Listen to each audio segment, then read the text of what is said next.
پختونخوا میں دہشت گردی کے پیچھے سیاسی و مجرمانہ گٹھ جوڑ ہے، D G I S P are.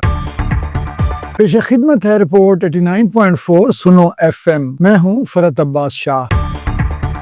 Peshawar میں میڈیا بریفنگ دیتے ہوئے D G I S P R lieutenant general Ahmed Sharif Chaudhry نے کہا ہے کہ خیبر پختونخوا میں دہشت گردی کی اصل وجہ سیاسی اور مجرمانہ عناصر کا باہمی گٹھ جوڑ ہے، جس نے دہشت گردوں کو سہولت فراہم کی۔ ان کے مطابق رواں سال کے دوران دہشت گردی کے خلاف 14,500 سے زائد آپریشنز کیے گئے اور مارے جانے والے خارجی دہشت گردوں کی تعداد گزشتہ 10 سال کے مقابلے میں زیادہ ہے۔ لیفٹیننٹ جنرل احمد شریف نے کہا کہ نیشنل ایکشن پلان پر مکمل عمل درآمد نہ ہونے کے باعث دہشت گردی دوبارہ اثر اٹھا رہی ہے، جبکہ افغانستان میں موجود دہشت گردوں کی پناہ گاہوں کو بھارت کی پشت پناہی حاصل ہے۔ انہوں نے واضح کیا کہ اگر کوئی شخص یا گروہ ریاست یا عوام کے خون سے کھیلنے والوں کی مدد کر رہا ہے تو اس کے لیے زمین تنگ کر دی جائے گی۔ انہوں نے سیکیورٹی فورسز کی قربانیوں کو خراج تحسین پیش کیا اور کہا کہ گورننس کے خلا کو ہمارے جوان اپنے خون سے پورا کر رہے ہیں۔ ان کا کہنا تھا کہ اگر سیاستدانوں اور قبائلی عمائدین نے